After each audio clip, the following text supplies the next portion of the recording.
Andrew na talaga ni Sunshine Cruz at Atong ang kanilang relasyon.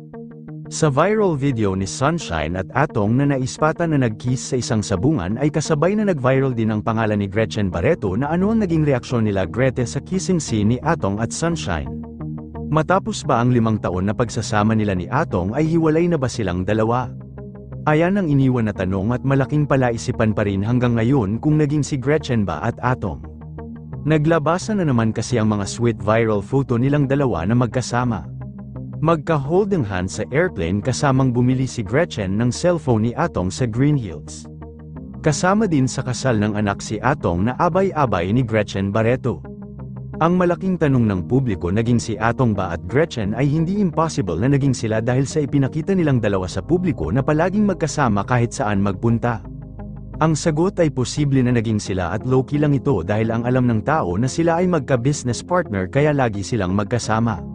Kung nag-kiss na si Sunshine Cruz at Atong ay posible na wala na si Atong at Gretchen kaya hindi na sila nakikitang magkasama. Sa edad ngayon ni Atong na 67 years old ay hindi na mailalayo na may edad na ito pero sa edad ni Sunshine Cruz ngayon na mas bata ng 7 taon ang edad kay Gretchen Barreto na sila Greta ay 54 years old at si Sunshine naman ay 47 years old. Kung matatandaan ay naging laman ng mga Barreto si Atong na 3 Barreto raw ang naging karelasyon nito. Una na dito na si Claudine Barreto na kung saan palihim raw na inagaw ni Nicole Barreto si Atong.